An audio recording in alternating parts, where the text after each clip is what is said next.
Hello and welcome to Chatter from the Cheap Seats. My name is Jack. Sitting across the computer screen from me is Sammy, and we're gonna talk some sports. Sammy, how you doing? I am doing pretty good. Yesterday was nice, so I got to go out play some baseball, and there's some other baseball-related things that have not been going so well in terms of Major League Baseball for me as a Cubs fan. But we will be talking a lot about that in just a little bit. How are you doing, Jack? You doing good on this fine Tuesday afternoon? Almost 2021, almost Very there. close. Very close to getting out of 2020. I'm doing good. Lockdown's getting to me a little bit. I'm in winter break right now, so there's not much to do. Kind of miss school a little bit, which is really weird to say, but I'm Too. trying a lot of new foods. I've been doing blind taste tests, and Ooh, those have been fun. not something I would venture into. What kind of foods are you trying? Like, what are some of the things that you're eating? Well, I'm this very is gonna sound curious. very strange, but I did a blind water taste test where I had maybe I don't know like 8 different types of water, like Oh my Dasani, God. Fiji, Yes, I and I wanted. tried to tell the difference. I thought How I how'd was you like do? more. I thought I was more of like a water connoisseur, but I'm not. I couldn't tell the difference. Oh, I guarantee you I could, because water. That's what I thought. That's what everyone Yeah, says, but you can't. You but can't. seriously, like, Sammy, you what can't. what I I know you I think you can. You can't. I do not drink anything else besides water. No, Seriously. like I really like water. I thought I could. I couldn't. Trust me, Sammy, you can't. But do you have any? What's your favorite snack that if you're eating around the house, you'll just like it's dangerous to keep near you? Well, I used to be a huge Pringles guy back in the day.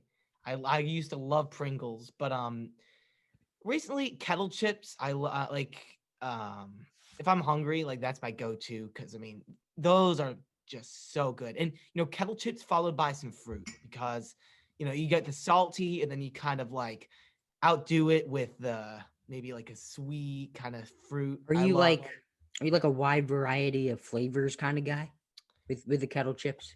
No, I am original for any kind of anything like drinks, or I don't really do that many drinks anyway, but like, candy, chocolates, chips, Really, it's all original.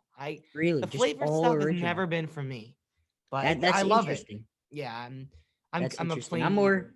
I'm more of a flavors kind of guy. I don't know. I like to mix it up from time to time, but we have a full, and I mean full slate of sports. We The do. baseball, it's not the stove isn't hot yet, but there's some coal in it. They're throwing some coal in it. I mean, I say the Some of the last few notable days is pretty news. hot. Yeah, past couple days it's hot. Still no big free agency signings, I would say, but it's definitely hot. I Yeah. would say Some huge trades. And I trades. Yeah. guess we'll go in chronological order.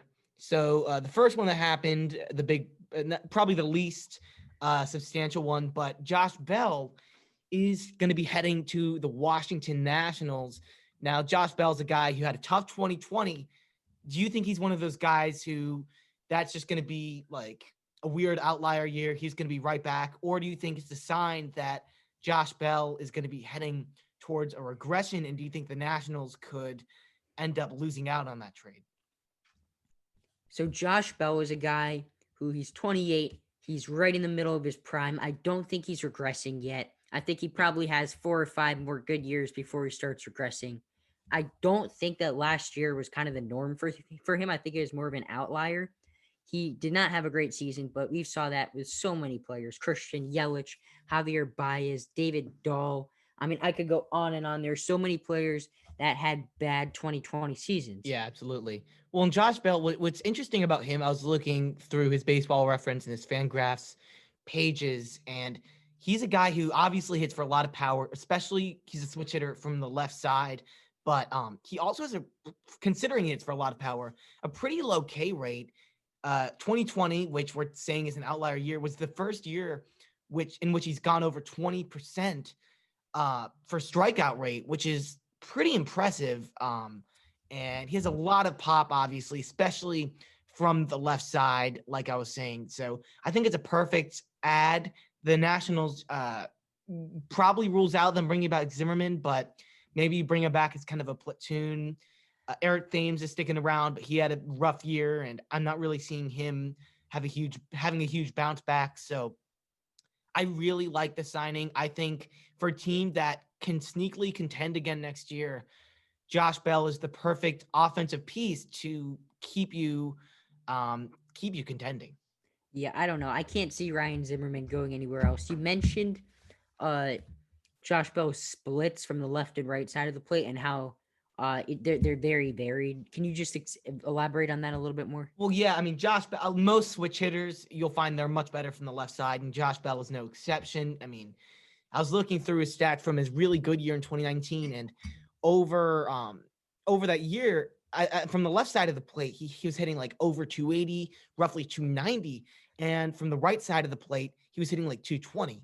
So him hitting from the right side is really bringing him down. And I was talking before the show. I was talking to you about this. I really think that Josh Bell should switch to only hitting left-handed because I don't think it's seeing the right, or rather the left-handed pitching as a righty that's throwing him off. I just think his swing is not as strong as a right-handed hitter. I think he's just full-time left-handed hitter, but maybe the Nationals can develop that, and because if he can really develop that right-handed hitting, he's going to be even more dangerous because now you have a guy who's extremely powerful, extremely dangerous from the left side and from the right side.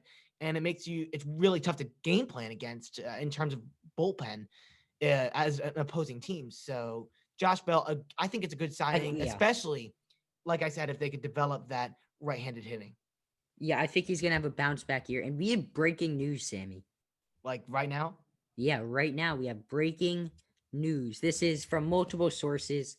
We don't know the full details of the trade yet, but the Rays had traded Jose Alvarado to the Phillies as part of a three-team deal with the Dodgers. We don't know who's going to LA right now, but all we know is that Jose Alvarado is going to the Phillies. yeah, wow, that's pretty interesting. I mean, Alvarado is, he could turn into something. I really do believe. I mean, it's pretty young, so Okay. hmm? So the information about the other players is starting to come out, and they're saying that the Phillies sent left-hand pitcher Garrett Clevenger to the Dodgers, and the Dodgers sent infielder Dylan Paulson and a player to be named later to the Rays. I mean, it's interesting. I mean, definitely. I mean, so is that like the full? Or are we still waiting to hear I more? don't know. I don't know. This literally broke 30 seconds ago, so I'm not completely sure on all the details. I think this is it. And you know what's so interesting about this? Jose Alvarado is a very good bullpen pitcher, and obviously he fits good with the Phillies because the Phillies are in dire need of bullpen arms. But it gets to the point of I don't think that either the Phillies or the Dodgers gave up any big names in this trade. And I mean, Jose Alvarado is a fairly big name. You don't have to be, he's not that big of a deep cut baseball guy. I think most people know who Jose Yeah. Alvarado is. And does this kind of mean, I mean, this is the second really good player the Rays have sold. And I don't think they're going to go into full sell mode because they don't do that. They kind of ray. They don't go full all in and they never fully rebuild. But I can't see the Rays winning the AL East next year. I mean, I don't really see the Astros making a big playoff push with Justin Verlander out. I don't see any team that's really going to compete with the Yankees. I think this is the year that the Yankees have got to go all in. I know Yeah. their financial situation is tricky, and that's weird saying that about the Yankees, but they lost more money than anybody in baseball. But I think go get go get someone like Luis Castillo. Go get a big name because this is your year. You are Yeah. clearly the best team in the American League this year. I do believe that. Well, and it's tough for the Rays because it's a cycle and it's unfortunate. And if you're a Rays fan, it's what you signed up for. Every few years, you have these good guys who emerge, like Blake Snell and Alvarado, who hasn't like past few years hasn't been as good as that 2018 season where he had a sub 3 ERA, really, really good. But um, every time you have players emerging, you have to get rid of them before you have to pay them, and it's unfortunate, but if they can stay successful like that, it's going to be incredibly impressive. I mean, this World Series team from the Rays or the World Series appearance team, they had a payroll like under what 30 million for their major league club. It was ridiculous. I think it was a little bit more than that, but it was. I mean, it was Extremely low. crazy. I mean, I think it was like 47 or there were something. guys on the Dodgers that their annual salary was basically what the Rays' total payroll was. So, and they got to keep it like that. They're not a big market, and Alvarado's probably a guy who he's in arbitration right now, but once he hits free agency in like 1 year, it's going to be tough to keep him around. And Blake Snell obviously is even tougher to keep around. And let's talk about that. Blake Snell heading to San Diego, and it's a very interesting deal because, like we are saying, the Rays are always trying to get rid of guys before they have to pay them, but the Blake Snell he has 3 years left on his deal. So do you think that they should have held him for a few years until or 3 years rather until he hits free agency? Do you think they should have kept him, or do you think it's good to ship him away and get some really valuable prospects from San Diego? Yeah, I think it's kind of a deal. I understand where the Rays are coming from in a fact of this is what they do. They trade players when they're at the top of their game, but it sucks. It sucks for Rays fans. It sucks for baseball because I want to see Blake Snell pitch in Tampa. I want to see him. I don't Of want to course. see. I want to see him pitch in the place where he's been in throughout his career. And I just think it's a bad thing for baseball to have teams that sell and never fully go all in and are afraid to pay money, spend money. Because what pisses me off is if you're gonna do this, don't be an owner of a baseball team. Like you're an owner of a baseball team. Like, and this has to be in the next CBA because who would want to play in Tampa? Who would want to do that, knowing that you're just gonna get traded? Yeah, but I mean, Tampa, I mean, they're not going to be making money like New York. I mean, it's just the nature of the game and how the CBA is. I mean, it's just like when you're a big market team, no salary cap, this year's a little bit different, but you're going to be able to spend. You're going to be able to really just blow these other teams out of the water when it comes to spending. And the Rays know that spending is not going to be how they're going to win. And I So realize they're going to that. have to ship away guys when they get good to get these prospects. And these prospects that they got are guys who are going to turn into something. I really do believe. I think the headliner is probably Luis Patino, who is he's like arguably top 10 prospect in the game. Different rating systems have him at different places, but he's really electric. And then, of course, Francisco Mejia, who's already spent some time at the big league club. And, he's also going to be a really exciting piece. And once Mike Zunino is gone, that's going to be a great guy to eventually bring up as Yeah, your starting they're catcher. gonna platoon. But I Yeah, mean, absolutely. For the now. Rays really like Mike Zunino. They brought him back in free agency, Oh, yeah. 1 year, $3 million contract. Yeah. But They really like him. He's a Yankee killer, but yeah, I mean, they Zunino, I need to mean, upgrade that position but eventually. he's not your big bet. I mean, he's No, there no. He's there very much 9 months. primarily because he is one of the best defensive catchers in the game. And Mejia is a great defensive catcher, but he brings some pop to that position for the Rays. So we're talking about the Rays are kind of, selling, they're getting rid of guys, but they could still be dangerous because of some of these young guys that they could bring in, and they're hoping can maybe even make an impact this Yeah, year. And I think Mejia could very possibly do that. yeah. I mean, Mejia hasn't done anything at the big league level. He hasn't gotten that much playing time and Yeah, no. very small sample size. But when he's been up, he's been pretty bad. So I don't think he's someone that you can plug in. He's not going to start for you every game. He's going to do what the Rays do. The Rays never had the same lineup twice in 2020. He's going to I still platoon can't believe that. with, yeah, that's crazy. He's going to platoon with Mike Zunino. And also, I don't think any of the other prospects that are in the deal are going to make an impact next year. No. I mean, Luis Patino is probably going to start off in AAA if I had to guess, although he will see big league time sometime next year. But a lot of the prospects are, I think it's Luis Patino. And then I think Francisco Mejia is a little bit higher than the other two prospects, but not really. And they're all lottery tickets. I think Luis Patino is the only guy that you're pretty sure is going to be really good. I think that's a fair statement to say. Yeah, I And I mean, also think that the Rays, I mean, they were the favorites in the AL, and then all of a sudden you trade one of your best bullpen arms, and I know their bullpen is still absolutely stacked, but you trade Blake Snell. They're looking to trade Kevin Kiermaier, I saw somewhere. So we don't know. I mean, this is really the Yankees division to lose now.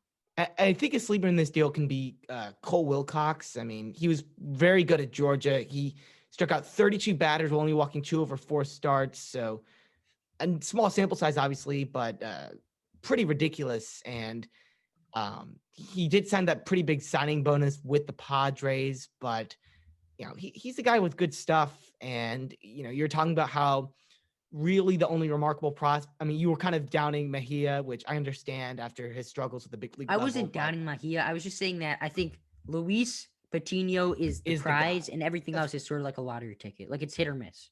yeah, and that's fair. I think Wilcox could very well be a hit just because of the success he's had. But there was also the Padres. I mean, they've been everywhere. They also yesterday, and we'll talk about this from the Cubs' perspective, but the Cubs traded Yu Darvish to the Padres for Zach Davies and Victor Caratini as well, Darvish's personal catcher, for Zach Davies and a few less remarkable prospects, to say the least. And I'll let Jack go first because I'm very conflicted on this deal as a Cubs fan. But from the Padres' perspective, it's perfect, right? I mean, you give up a few top 100 guys for Snell, but then you get Darvish without giving up any top 100 prospects. And Zach Davies, who did have a good year, but besides that, has been a very middle of the road type of starter in this league. So the Padres are really feeling it this offseason. And not only no top 100 prospects, they didn't even give up a prospect in their top 10 organizational prospects. I mean, I think they really fleeced the Cubs here. And I think if you're the Cubs right now, you kind of have to go into full sell mode. If I'm the Cubs, I'm trading Javier Baez, I'm trading Chris Bryant, I'm trading Anthony Rizzo, I'm trading Wilson Contreras, and I'm rebuilding fully because they don't have the talent to win right now. I think that's fair to say. I think you got to trade Kyle Hendricks pretty fairly soon. I know So this isn't what you everyone, want to Jack's hear, just like literally but everybody. look at this through the perspective of someone that is not a Cubs fan. Okay, don't you think if you let's just say you see a team, right? They have a lot of talented players, but you know that they don't have what it takes to win a World Series right now. You know that, and you know that a lot of these guys are going to be leaving for free agency soon. Wouldn't you want to rebuild that team and trade some of these players for prospects? See, I don't know if the Cubs don't have talent. Like you're saying, they don't have the talent to win, and giving up Darvish, this deal, whatever, it kind of baffles me. But I think offensively, you still have talent. We're talking about it's 2020. I mean, a lot of these guys had down years, but in 2019, the Cubs were a top 10 offense, and in 2020, the rotation was top 10. I mean, you gave up your best player, which is tough. Your best, or from 2020 rather, your best, your ace really. But it's tough. I mean, Zach Davies is a nice piece, and I don't think he's going to replace Darvish, but he had a sub 3 ERA last year, and he's a lot younger than Darvish with a lot more room to grow. So I like that aspect of the deal. But if we're just talking about this deal for a second, the fact that the Cubs give up their ace, a guy who's finally coming into his own, we gave him this huge deal a few years ago, and it wasn't working out at first. But since the second half of 2019, he has been absolutely incredible. 2020, he was, second to the Cy Young in the National League. It's ridiculous. And the fact that we're just giving him away like that, it baffles me because I think you have to see the talent with this team. I think you give it one more year and the Cubs could do some But damage in the if you give it playoffs one more once year, though, again. then Javier Baez is gone. I just feel like I think they're going to go into full sell mode. I think they're going to knock it all down, and I think Yeah, that's what they need to do because I don't think they're good enough to compete right now. And there were some less notable moves that happened. Jose Urena went to the Tigers, and then Ha Seung Kim went to the Padres. Now that's another big interesting. move. Yes. Going from Korea, it's not that big a move because we've seen players come over from Korea and struggle. We saw it this year with Yoshimoto Setsugo and Shogo Akiyama to an extent. I think I don't think he's going to be as good because I mean we see these players all the time. Their statistics are crazy in Korea, but it does tell you that the Padres are going fully all in. Yeah, and I think with Ha Seung Kim, it's a very low risk thing because you're not bringing him in to be your next star. It's not like Shohei Ohtani from Japan. I mean, he's going to be a depth piece. He's not going to be starting over Tatis. He's not going to be starting over Manny Machado. He's a shortstop and third baseman. At best, he's going to be a guy who can easily come in there and replace him with similar levels of production. At worst, he's going to be a not so good depth piece, which isn't really going to hurt you too much because he's not getting too much playing time. I think it's a very smart move. I think he will be very good. And eventually, Tatis and Machado, they are going to get hurt. They're not going to be fully healthy for an 162 game season. So I think it's perfect to add a guy who's had success elsewhere, um, to try and fill in those gaps if And those I think guys they're do going to get start him hurt though. I think they're going to start him at second.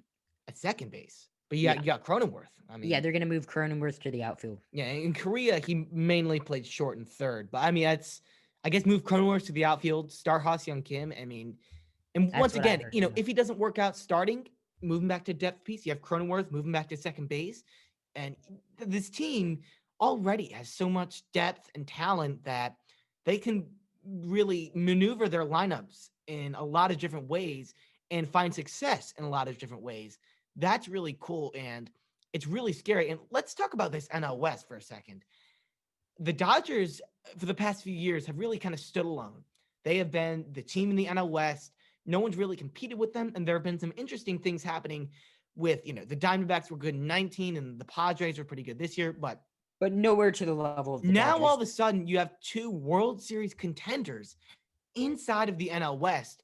Which of these teams do you think is more poised to make a World Series run? Because obviously the Dodgers have been there, done that. But the Padres, talent-wise, are maybe even at this point more talented than the Dodgers are. They're not more talented than the Dodgers. They're just not. The Dodgers are way more poised to make a World Series run. Not only do they have the experience of actually winning a World Series, they're such a deeper team. If you look at the Padres bench, you'll see players that you've never heard of before. They're deep cut baseball names. If you look at the Dodgers bench, you got guys like Kiki Hernandez. You got guys like Jock Peterson on a good day. Like if he's because he doesn't play every day. Like their bench players could start on a lot of other teams. They're much deeper team. They're a much more talented team at the top. I think you got guys like, Mookie Betts. You can say that Fernando Tatis is the equivalent of the Dodgers Mookie Betts for the Padres, but he's not. Nobody's Mookie Betts. Walker Buehler. Yes, the Padres starting pitching is much better.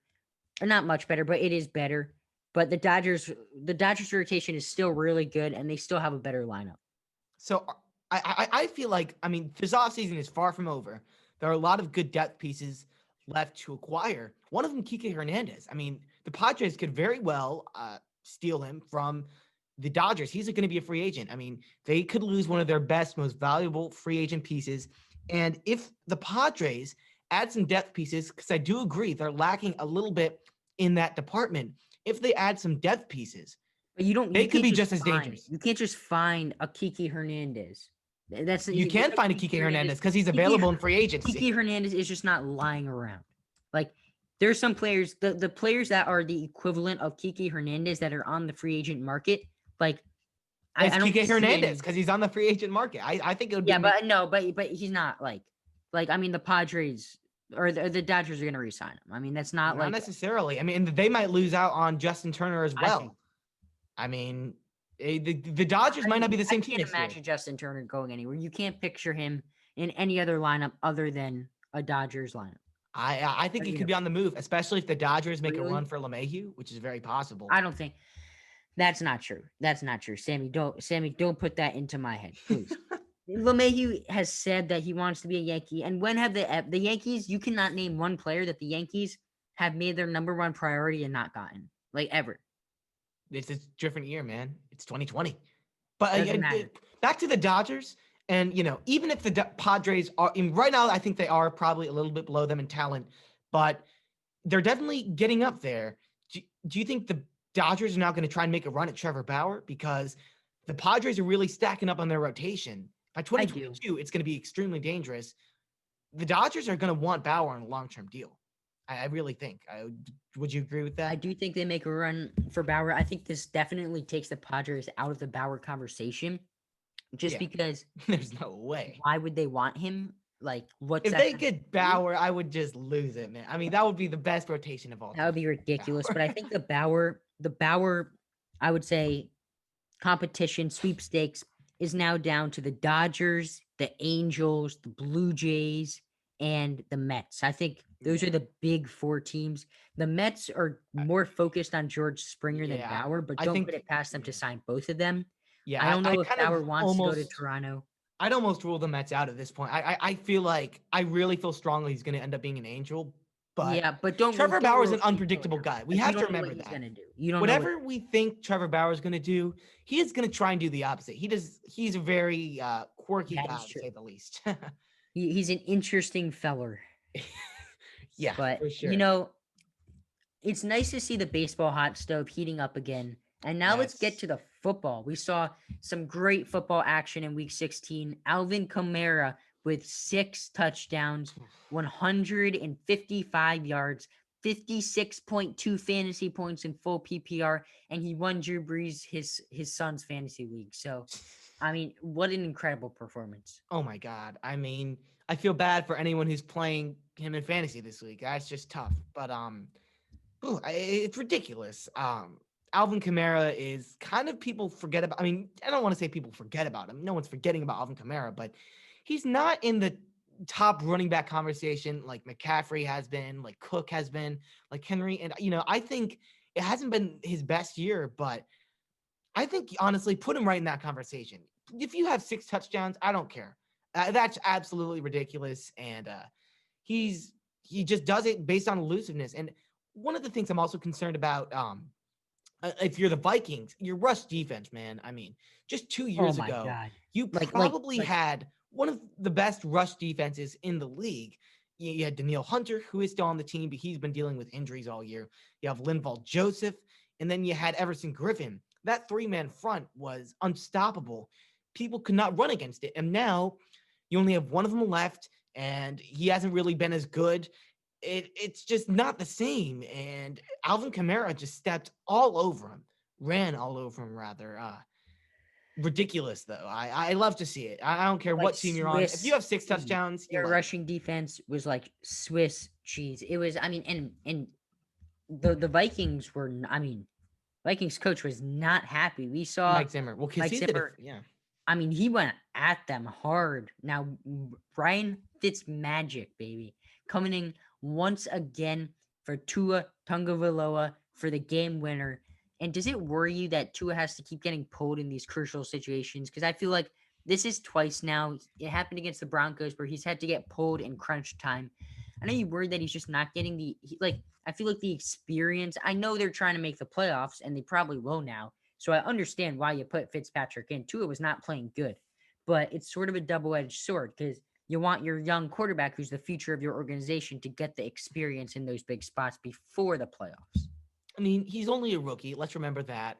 The Dolphins are unexpectedly, I guess, in win now mode here this year, and you want the guy who's been there, done that to be in those situations. I think it's not that concerning because Tua's going to learn. Fitzpatrick has been there and done that a lot. He's not like one of your stars, but he has a ton of experience under his belt. And if I'm the Dolphins, I want Fitzpatrick to go out there, pull off his heroics, win you the game, and then he goes back and tells Tua, hey, this is what I'm doing. This is what you should be thinking. Here's how your mindset should be. And that is going to help Tua when he does eventually face those moments, because he will. That's going to help him be a lot more successful. You don't just want to blindly throw Tua out there, and one, you could lose the game, and two, you could start developing bad habits in these big moments. I think it's a very good thing for him to sit out for these, see what Fitzpatrick can do. And I'm sure he hates it because you're a competitor. You want to be able to be in these moments, but I don't think it's the end of the world. And I mean, it's remarkable how good the Dolphins have been this year. It's really been this defense, but I mean, they it's flipped the it's switch from crazy. last year. I mean, I remember last year I was getting whoever the defense that they were playing in last year in the games, I would pick them up in fantasy. That's how bad they were. And this year, I mean, they're most likely gonna be a playoff team. And the other big takeaway from this game was you have to question the decision that John Gruden did to have Josh Jacobs fall at the 1 yard line to kick the go ahead field goal rather than try to go for a touchdown because they were only up 2 points with the field goal. And if they got a touchdown, they would have been up. It would have forced Miami to score six on the next possession. Miami or the Raiders, Miami did get the ball back with like 19 seconds left, no timeout. So can you really plan on a Hail Mary like that to work? But I think the decision definitely was questionable. Yeah, I mean, you gotta, if there's any time left for anyone to do anything, you gotta punch it in. It's much easier to come back with down by like a field goal or whatever with a little bit less time than a little bit more time, but you're down by six. You don't want to be down by that many points because now you got to score a touchdown. I don't know if the Dolphins would have been able to score a touchdown because they only needed that crazy Hail Mary and like a few more plays to get into field goal range to win that game. I don't really understand the logic. Gruden's a guy who's been there, done that. And the Raiders have really just hit the. I mean, they have. I don't even know how to say it. They've just been horrible these past few weeks. Last 6 weeks, they've only won one game, and that is against the New York Jets. It's ridiculous how bad these Raiders have been because just a few weeks ago, they were a team looking to soar into the playoffs and maybe even do damage with that offense that somehow, some way beat the Kansas City Chiefs. They're a really talented team offensively, and it's really been this defense that has screwed them over time and time again, especially these past 6 weeks. And that's why they're in the hole they're in. That's why they missed out on a playoff berth. It's unfortunate for Raiders fans, but I think you have offensive talent where the next few years, if you develop that defense, you're going to be right back into the playoffs. Yeah, I think it's definitely going to be interesting because their defense is not good, though. It's It's definitely an horrible. issue. Now, Yeah, it's a speaking of a huge issue. team that did play good, the New York Football Jets, Sammy. The Jets win again, stacking wins, back to back wins, and Sam Darnold played really good. Does this change anything on your perspective of him on whether you think he's a guy or not moving forward? A little bit. I mean, it's very encouraging because it's been a tough year. And, if you could have a few good games with what is obviously horrible surroundings with Adam Gase and a almost talentless weaponry that he has, I think it's very encouraging to see him have a good game. Is he the guy in New York? I mean, I don't know. I don't really think he is. To be honest, I think this is a very talented QB draft, and I think the Jets should take advantage of that. You have your Justin Fields, Zach Wilson, who's been getting a lot of traction, Trey Lance. So I really think you shouldn't pass up on that opportunity. It's a risk, but you know what? When you have no talent on your football club, a horrible head coach, now is the time to take a risk if you're the New York Football Jets. You should not be playing it safe by keeping Sam Darnold. I think it would be better for both parties to separate. I think Sam Darnold would love to play with some weapons and a good head coach because I think he does have talent and I think he would be able to be successful. Not with the New York Football Jets. He has a few standout games, but that's not consistent good QB play. And I think you could possibly get that from one of these guys, very possibly, Zach Wilson, especially, I really believe. But I think you got to take one of these guys in the draft. It's Do an you think Zach opportunity Wilson? Do you with think this Zach Wilson good. is going to be better than Justin Fields? Yeah, I think, yeah, Zach Wilson. I mean, he's been getting a ton of traction, like I said, these past few weeks. I think he's had more big games, and I think he's almost more NFL ready. But Justin Fields could very well be good too. I think any of these guys have a ton of potential, and it's just such a good QB class. You can't pass up on that opportunity because it's not going to come again, and then you're going to be stuck with Sam Darnold. And if you're a horrible football team like the Jets, you got to change as much as you can. You have to knock everything down, get rid of Darnold, let him go to a better team, and bring in some good QB play. I think it's time to take a risk for the Jets when it comes to this QB situation. And I agree with you, Sammy, that Zach Wilson is more NFL ready than Justin Fields. But what you really have to take into account is that Justin Fields is playing top notch competition. Zach Yeah. Wilson is not. So that's where your talent evaluators have to come in. And this is just coming from the perspective of a Jets fan. I'm not a Jets fan, but just if I were, just from those lens, do I really trust the Jets talent evaluators to make the right decision on a guy like Zach Wilson, because you have to think it's like with Josh Allen coming out of Wyoming. The Bills had to recognize that talent because he wasn't playing against top notch competition. So I think the Jets have to do the same if they are going to take Zach Wilson. I think Justin Fields has a higher ceiling. I do believe that. I think the stigma against Ohio State quarterbacks doesn't really make sense to me because I get it. They're all coming from the same system. But I think guys like Braxton Miller, Cardell Jones were never meant to be much in the Dwayne NFL. Haskins. Dwayne Haskins was. That was a colossal bust. Well, yeah. But I don't think if he was like a good person, I still think he would still be on the Washington football team. He would still be a bust to this point, but he would still have a chance to develop. Now Yeah. he's a complete bust, and that's half personality, half him being one of the worst quarterbacks I've ever seen. Yeah. I mean, Dwayne Haskins, it's tragic because it's really he just goes out there and he shoots himself in the foot time and time again. I mean, Fullest education for you. not only is his quarterback play absolutely horrible, he's throwing into triple coverage every read. It's embarrassing. But, the whole COVID thing with going to the strip club when you're not supposed to, that was just a dumb decision. And he's had some really just arrogant moments. And I think it's And good for them to after a part ways, loss, but it's like unfortunate. after a loss, he goes to the strip club. Like I can't believe that. Yeah, I mean, it's unbelievable. Even in a non-COVID season, that's questionable. That's like, really, man? Really? I mean, he obviously doesn't have the work ethic and the discipline, I guess, to be an NFL quarterback. And it's a shame He because doesn't. I think there was talent there. I mean, he wasn't the most talented guy with his arm, but like I think there was a lot of promise at Ohio State for sure. And No, he was talented though. That's the thing. He did have a big arm. Like he is a talented quarterback, but I think his problems all stem from between the ears. I think he yep. wasn't ready to come out of Ohio State. And if you guys don't know, because I don't even think we mentioned this, Sammy.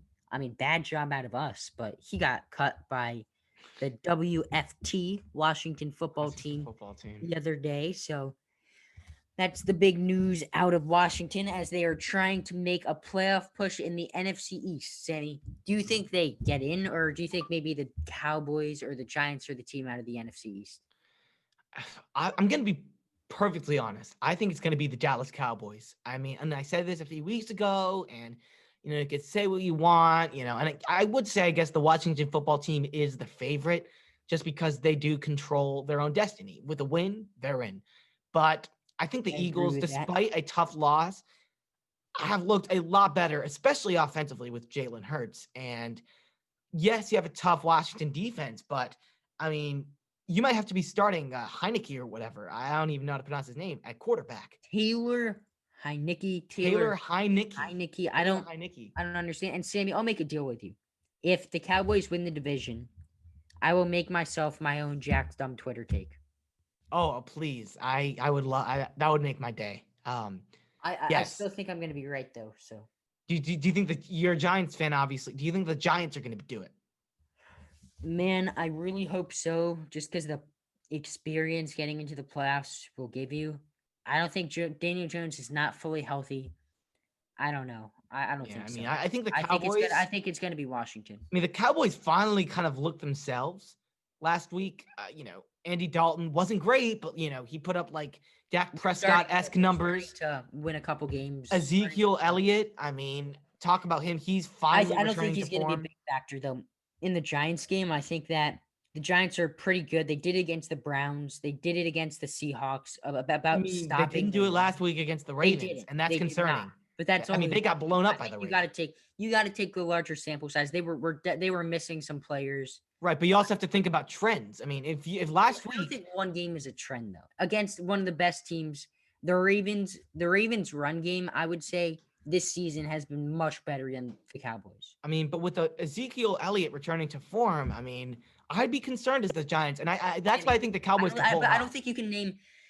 I don't think you can name one game as a trend. I think a trend is 3 games, 2 games maybe, but one game is not a trend. The Giants have been stopping the run all year. I don't think that's going to be a huge factor in this game. I think the Cowboys have many other ways to beat you, though. I think they have Yes. talented wide receivers. I think Michael Gallup is a good number Dalton's 3 looking good. receiver. CeeDee Lamb, Amari Cooper. Their defense is awful, but they have been playing much better as of late. They've been causing turnovers, and Yes. Danny Jones is a quarterback who tends to turn the ball over. However, he has not done it in recent weeks. So who knows? Maybe he's a young quarterback and he's out of that phase. We don't know. We don't know if that was really him or now he's grown and he doesn't turn the ball over anymore because he hasn't really in the second half of the season. Yeah. Now, I mean, in yeah. the AFC North, Sammy, the Steelers clinch. Now, I saw Steelers fans talking crap on social media. For me, Come on now. yeah, I don't really think it's a big deal. I think they're just a classic look of a one and done team in the playoffs. I think they're going to get bounced first round. There's too many injuries. Bud Dupree, Minka Fitzpatrick. I don't think Big Ben is the same quarterback. I think they're going to get bounced first round. But, if you are a Steelers fan and you want to talk crap to us, you can do that by calling 202-743-1767. That is 202-743-1767. Yes, and we're talking about the AFC North, and there are still two teams in there that can make the playoffs, but have not clinched a spot. And in the AFC, there are five teams in total that have not clinched a playoff spot. That is the Browns, Ravens, Dolphins, Colts, and Titans. So, which one of these teams is not going to make it? One of these teams is going to get knocked out of the playoffs this weekend, week 17. Who is it going to be, Jack? I think it's kind of between the Browns and the Colts to a lot of people. But, if things go right for the Colts, the Titans could be facing elimination. And then if things go right for the Browns, the Ravens could possibly be. I mean, there are these teams, by the way, all have 10 wins. So there is going to be a 10-win team that misses the playoffs in the AFC with an Kind of expanded crazy. playoff field. Because Yeah. with a 16 playoff field, that's pretty crazy. But 7 teams, and there's going to be a 10-win team that misses. It's crazy. Yeah, it definitely is crazy. I think that it all depends on the Steelers. I think that the Steelers have nothing to play for, and they're playing the Browns next week. They have nothing to play for. Their spot in the playoffs is locked up. Their seed is locked up. How Roethlisberger sitting. he is. Yes, yeah, Rudolph's going to start, which Okay, may so excite that makes me think Miles that the Garrett. Browns are going to make the playoffs because I thought there was a chance that the Steelers were going to try to win this game and go Maybe. all out to motivate their guys because they've been on a terrible downwards Yeah. trend these past couple games. Even though they did get a win last week, it was barely a win.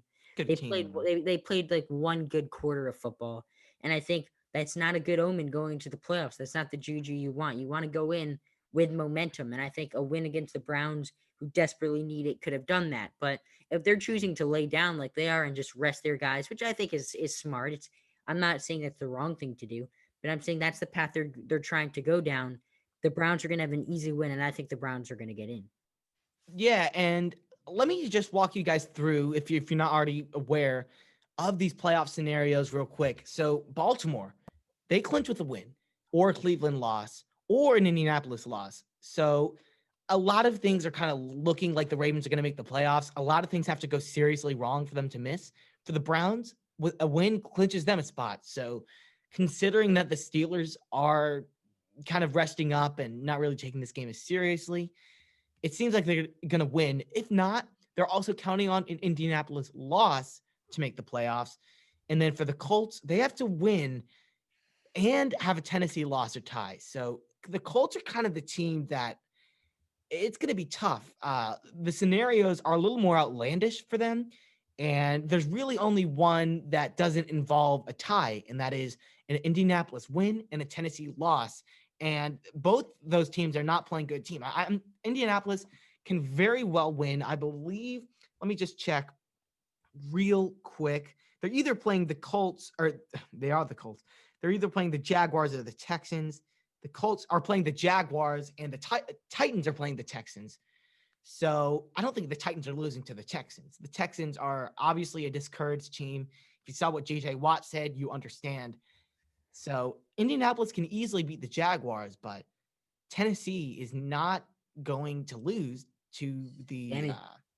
I mean, this has to be a record. We have more breaking news. We have more breaking news. Wow. So I'll finish that up in just a second with the Dolphins and the Titans, but What is it?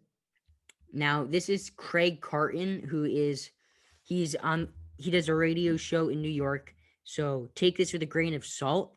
However, he reports that after Sunday's game, Jets head coach Adam Gase will be fired, which doesn't come as a surprise to anybody, but it is reassuring to Jet fans to know that their owners, the Johnsons, won't mess it up because they have Wow. many times in the past. I've not seen anything on that yet, but it's funny after like what other franchise after you win 2 straight games, you're tossed. I mean Although, that I mean, you can't really say like he any organization would have fired him. Any franchise would have fired him after the season he's put together. It doesn't matter. Like he won 2 games all season. So I mean, it's no shocker to anybody. But that's all. I mean, we've done a lot of football today. So we're gonna get to basketball a little bit later because we have some great basketball news. But before we do, Patrick Mahomes has been putting on a clinic this season, Sammy, but so has Aaron Rodgers. I think that is sort of who the MVP race is down to. Josh Allen has played amazing this season, but I think he's kind of out of it just looking at his statistics. I think that if you just break down the statistics, Mahomes' statistics are a little bit better. He has I see. I just 4,740 yards and 38 touchdowns and 6 interceptions compared to Aaron Rodgers with a bit more touchdowns at 44, one less interception at 5, but only 4,059 yards. And that's like almost that's a little bit more than 700-yard difference, which is a big deal. However, I think that Aaron Rodgers is the MVP because it is a pet peeve of mine. People think that the MVP is the best player. It doesn't stand for the best player. It's not the MVP. It's not the most best player. It's the most valuable player. And I think yeah. Aaron Rodgers was much more valuable to the Packers than Patrick Mahomes was to the Chiefs. And Patrick Mahomes is a very valuable player. But Aaron Rodgers is just having a special season, man. Yeah, he will. And when you look at the yards, I mean, it's just Mahomes has thrown the ball a lot more. Rodgers and Mahomes actually have the same yards per attempt to each other. It's identical. Rodgers has a higher completion percentage. He has less interceptions. He has more touchdowns. And I hate Aaron Rodgers, so you know this is unbiased. But I really think he is the most valuable player. And even if you just kind of forget about the stats, which in this day and age is tough to do, but think about what he means to Green Bay. And I'm not saying Mahomes doesn't mean that to Kansas City, but Mahomes has a lot more weapons around him, which I'm not trying to like frame that as a disadvantage, but Aaron Rodgers is putting up these better stats with less weapons. He's been absolutely incredible. And also, not to mention that Mahomes has one of the best offensive minded coaches of all time. Aaron Rodgers is just really carrying this team because I believe that without Aaron Rodgers, the Packers are maybe a 9-10 win team, but they're looking with a win against Chicago next week to become a 13 win football team, which would be incredible. So Aaron Rodgers has really led these guys to an incredible season. He means so much to the Packers. His stats are better. Unless something drastic happens next week, like Mahomes throws 10 touchdowns or something, I think Rodgers is going to be the MVP. I agree with that. And I saw something interesting on Twitter. So Anthony Castro Vince of MLB Is Network. this Now, dumb Twitter take or is this just real? no, this is Okay. just, and this is off topic, but that's what we do on this show. We go off the rails, off all the time. So we're swinging it back to baseball here. He says if you still think Cleveland will be getting a high caliber major league ready bat straight up for 1 year of Francisco Lindor, take notes. Yu Darvish was just dumped for a bunch of 12-year-olds. Now, to me, this is interesting Ah, because oh God, I almost fell. yeah, watch out, Sammy. You almost Yeah, I wiped almost. out. Hey yo. But I Hey, think yo. that if you just look at, I feel like the rumors for Francisco Lindor have died down a bit. You're not Yes. hearing as much rumors about him anymore. And I think he's going to be traded this offseason. I think that's pretty I much mean, done. I would imagine, but part of me wonders if teams are waiting because I don't think they want to trade and give up value for 1 year of a guy if he might not be good. I think the real scenario is if he's doing well, I think he's going to, and yeah, I think it could go a lot of ways, but I think a possible scenario is that he stays in Cleveland for the first part of the year. He does well. Teams are seeing that. They're like, all right, I am now willing to take him as a rental. Then you give up some guys if you're a winning team, get a good rental at shortstop. Boom, you bring him in and you take a good playoff caliber team to a World Series caliber team with that move. And then it's worth it because we saw it with the Aroldis Chapman. We've seen it a lot of times. These half-year rentals could sometimes be more valuable than having a guy for a full year because if you trade him in this offseason and he's not good, you could have given up a lot of value that you don't want to give up. I think teams want to wait, see how he does, and then they're like, all right, we're going to bring him in as a rental because it's only a 1-year deal. Although I think it's risky to give up too much for a 1-year deal. yeah, but you'll definitely get more for 1 year than half a year. Obviously, that's common sense. I mean, what the Yankees got in the Chapman trade was like ridiculous. Like that is uncommon to get a player like Gleyber Torres in a trade like that, and it worked out for both sides. But Sammy, let's go to the shooty hoops, okay? All right.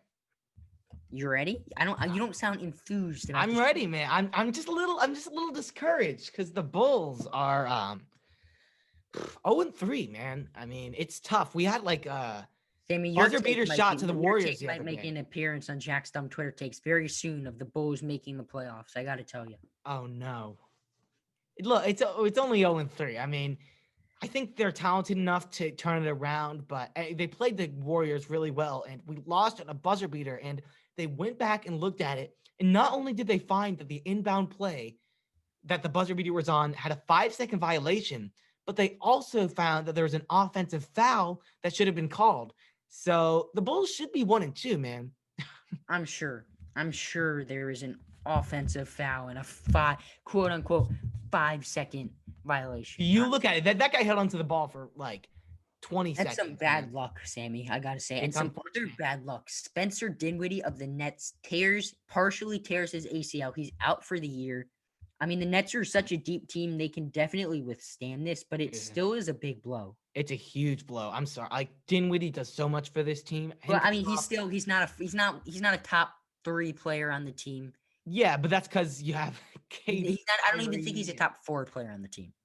I mean, he might be the 4th option.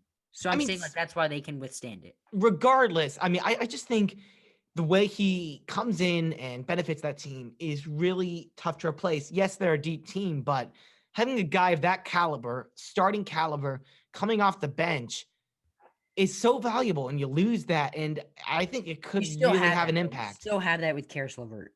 You still have that with LeVert, but like, I mean, it's kind of like a 2-headed dragon or whatever. I don't know. I mean, it's really tough to defend. And now all of a sudden you got one head of the dragon is chopped off.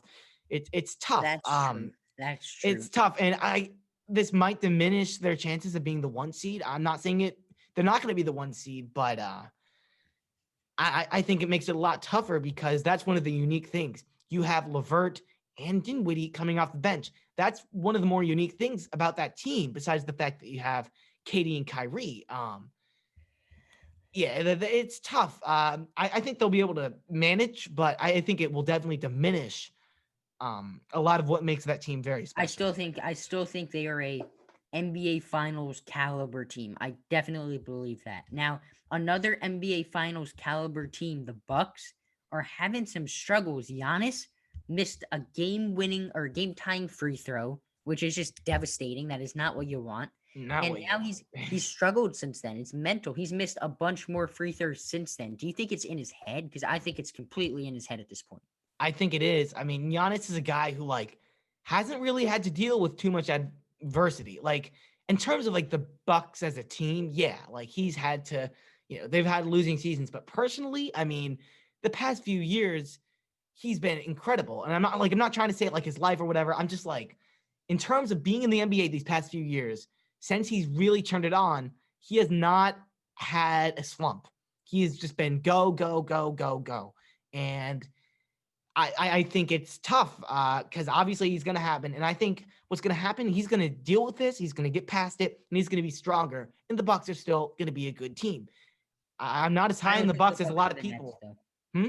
I don't think even with Dinwiddie hurt, I don't think the Bucks are anywhere near the level of the Nets. I I agree. That's what I said, man. I love the Nets. I also like the Bucks, but not as much as other people. Still, Giannis, once he gets his game back, they're not going to have to worry about making the playoffs, or no. I'd hope, or really getting a top 4 seed. I think, Although, how about them Knicks, man, beating the Bucks and a team that the Knicks couldn't beat? The Pacers are on a wow. hot start. Oh Before man. before we talk about the Pacers, this is hilarious. So, you know Caratini for the Cubs, Victor Caratini, yes. Victor Caratini. He texts you Darvish, or I don't know if he texts you Darvish. I don't know who he is texting. I think it's you Darvish, but he basically sends a picture of you Darvish, like the graphic, like on the move, like to the Padres, and he says under it, "He gone," and then you Darvish responds, "You too." He had no idea he was traded. Also, Oh wow, that's really that surprises me. I'm gonna miss that, man. I like you and Caratini. I mean, they're my guys, man. I'm gonna miss them, but sort of like when Didi left. It sucks, doesn't it? Like I when you hate have it, someone you've man. It loved for so long, and sucks. now you have Yeah, to root I against mean, him. I was finally starting like, cause Darvish is having a rough time, and then he finally like really came into He his was own. brilliant. He It's he was tough. I don't think he was a Cy Young pitcher like you said he was last year. He's I He mean was second. talented, but he didn't win it. I He don't was think he had second. a chance to win it, but Yeah, I I mean, had a great season. moving on with basketball, though, the Indiana Pacers have been just blazing hot. In the other, I mean, really, I think it's been mostly thanks to Sabonis. Domantas Sabonis is an absolute stud, and I was watching, the Pacers played the Bulls, and he really took over. The Pacers, I was talking about in my NBA predictions how they're a streaky team, and that is so true. Against the Bulls, they had two separate runs of over 15 points. One of them was like a 21 to nothing run. It was incredible. And that's how they win games. And a lot of it is when Sabonis gets hot and he is just really controlling that offense. And what he brings is so crucial because you have guys who are good at driving the lane, but he kind of is always down there, and he's one of the more physical players in the league. And it's just really hard to defend. And let's see, the other day, the Pacers, I'm just checking here, had a pretty big win against, yes, the Celtics. And it was Sabonis with the game winner uh, to beat the Celtics, move the Pacers to 3-0. And I had them missing the playoffs, and I think that could have been a mistake. I think the Pacers are a team that is very talented, especially with Oladipo playing pretty good and Sabonis playing like possibly an MVP caliber player. They're going to be very, very tough to stop. They're a Seriously. great team, really. They're a great team. And the Pacers Sabonis is hot Sabonis. and Yes, fun name actually. very fun name. Sabonis. Very fun name. I've had the Wii theme song stuck in my head all day. I mean, the Oh, most annoying thing. da, Do, ba, do, do, ba, do, ba, do, do, ba, do. ba. Dun, Yeah, dun, dun. Down, good no, song. no, no, no, no, no, no, no. No, Ba, no, no, ba, no. ba. No, no, no, no, no. Okay, what are we doing? But anyway, are you ready, Sammy, for Jack's dumb Twitter take? I don't know if I don't think I'm prepared. You're I not think it's prepared. gonna blow Well, me away. put your seatbelt on, hold on to your hat, because it is coming whether you like it or not. All Now, right. you know what's so good about this segment is that I find the complexity in tweets.